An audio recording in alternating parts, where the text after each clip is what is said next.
Bom dia, quarto ano, como vocês estão? Espero que estejam todos bem.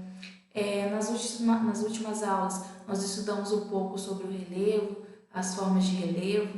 Hoje nós vamos ver um pouco sobre os rios e as paisagens brasileiras, tudo bem? Para isso, peguem a apostila de vocês, abram na página 12, para nós darmos continuidade a esses estudos, tá? Bom, pessoal, o Brasil ele é um país de muitos rios, tá? E essa sobrevivência, o desenvolvimento das civilizações, da sociedade, está diretamente ligado a esses rios, tá? Além do rio ser uma fonte de abastecimento de água, de energia, também pode se plantar próximo a esses rios, você pode pescar nesses rios, brincar, navegar, tá? Então, tudo isso está diretamente ligado aos rios. Logo aí abaixo, ainda na página 12, nós temos um esqueminha aí que está mostrando a estrutura desse rio, como ele é formado, a dinâmica própria desse rio, tá bom? Temos aí a nascente ou cabeceira, que é o local onde surgem esses rios, tá? Os quais nascem de pequenos filetes de água de chuva, tá? São os locais onde nascem, tá? Esses locais são locais mais altos. Nós temos o curso ou leito, tá, do rio, que é o caminho que esse rio percorre desde a nascente até chegar à sua foz, tá bom? Nós temos também os afluentes ou tributários, que são esses rios menores que desagam no rio principal, tá vendo, ó? Aqui a flechinha indicando a representação desse esqueminha do rio. Ó, são esses rios menores aqui em volta, que todos eles desagam no rio principal, esse rio do meio aqui, estão vendo? Ó, temos também a margem, que é a superfície terrestre que fica de um lado e do outro, né? Do curso do rio. Só a margem, gente, é essa área aqui, ó. Essa área que é ao redor do rio aqui, essa superfície ao redor do rio. Tudo bem? Essa superfície terrestre aqui. Isso nós chamamos de margem, tá? E por último, nós temos a foz, que é o local em que o rio deságua em outro rio, ou pode também ser um lago, um mar ou um oceano. Vocês já ouviram falar sobre Foz do Iguaçu, sobre as cataratas do Iguaçu? Então, essas cataratas, elas são um outro tipo de elementos de rios de planaltos, tá? E elas têm esse nome porque é onde o rio Iguaçu tem a sua foz no rio Paraná. Continuando aí na página 13, a gente percebe que os rios, eles traçam um percurso de acordo com as formas de relevo, tá? De acordo com o clima, com a vegetação. Então, ao longo desse percurso, eles vão mudando de velocidade, a profundidade desses rios, a largura, às vezes eles ficam mais largos, às vezes eles ficam mais estreitos. Então, tudo isso vai variar de acordo com esse relevo, tá? Com o clima e com a vegetação desse lugar. Nessa imagem na apostila de vocês, gente, está sendo representado um rio de meandro. O rio de meandro, ele é um rio que em seu percurso ele é feito em áreas planas, tá bom, pessoal? Esse rio que está sendo representado aí é o Rio Negro, em Corumbá, lá no Mato Grosso do Sul. Percebe aí que esse rio parece que ele está passando tipo uma cobra em meia mata? Então, esse rio é chamado de meandro, o percurso dele é feito em áreas planas, tá bom?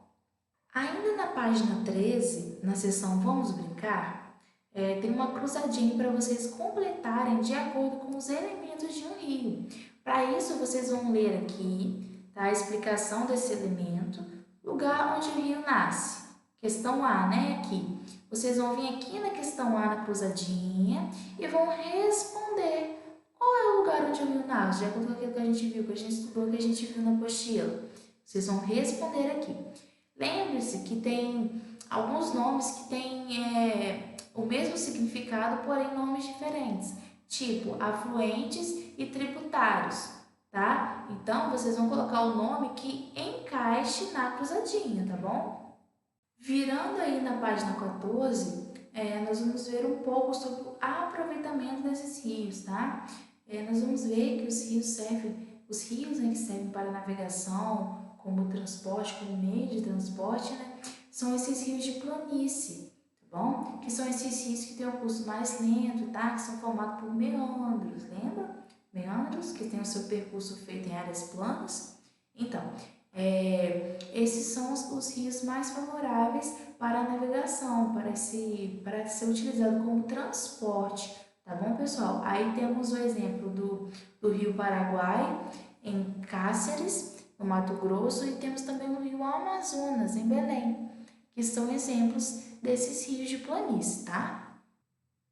A região norte do Brasil, onde nós temos o Rio Amazonas, né, o famoso Rio Amazonas, essa região é a região que possui essa característica, né, onde possui mais essa característica de rios navegáveis dentro do nosso território nacional.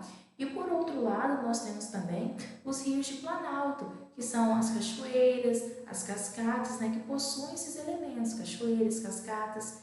E em decorrência desse relevo de planalto nessas áreas, que possibilita formar essas cachoeiras, essas cascatas, tá? Essas quedas d'água.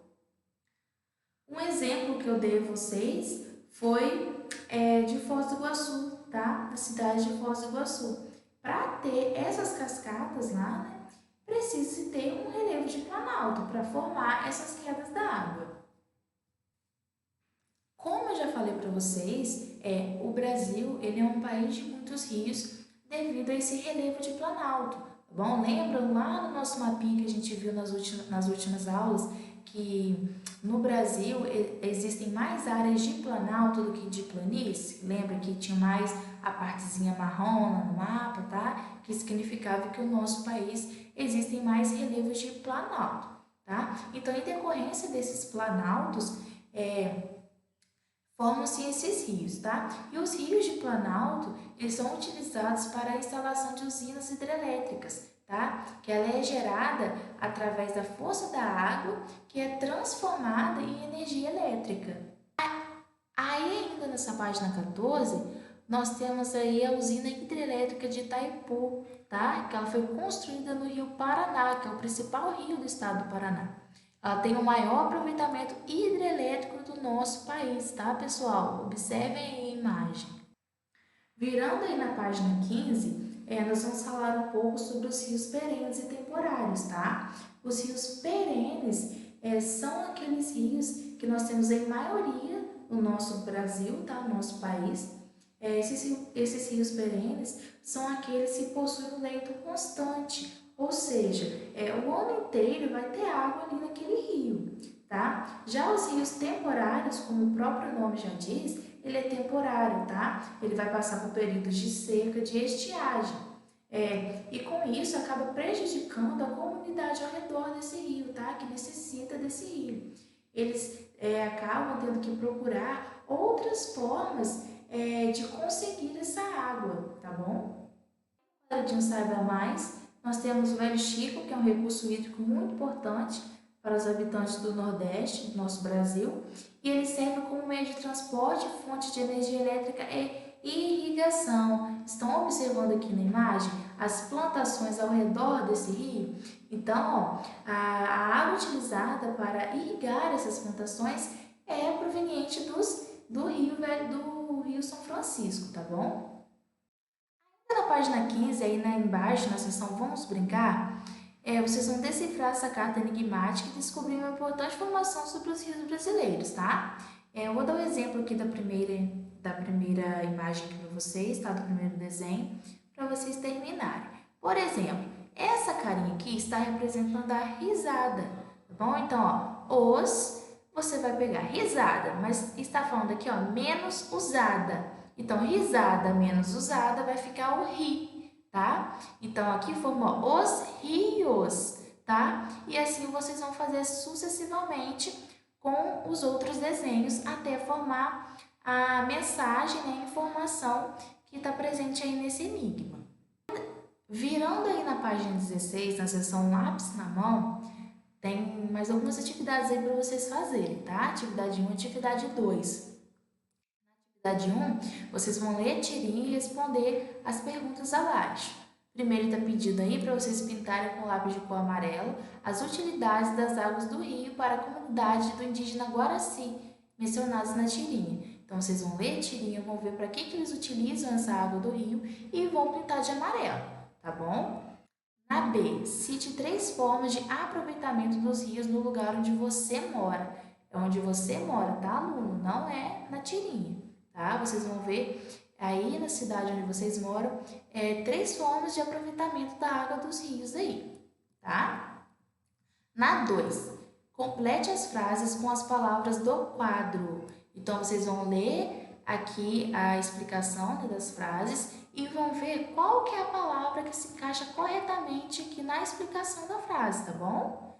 Então, vocês vão fazer A, B, C e D, completar com as palavras planalto, perenes, temporários ou planície, tá? De acordo com aquilo que nós estudamos. Ó, pessoal, então essa foi a nossa aula de hoje. Espero que vocês tenham gostado, tá? Dos nossos estudos sobre os rios. Na próxima aula, nós vamos continuar aqui na página 16 e nós vamos começar a falar sobre a bacia hidrográfica, tá? Então, por enquanto, vocês irão fazer somente na página 16 aí as atividades da seção lápis na mão. Bacia hidrográfica nós vamos começar na próxima aula, tá? Então, quarto ano, essa foi a nossa aula de hoje. Espero que vocês tenham gostado. Façam as atividades, lembre de anexar a atividade pronta no portal, tá bom? Até a próxima aula. Tia Liv tá morrendo de saudade, ó. Beijão, tá? Tchau!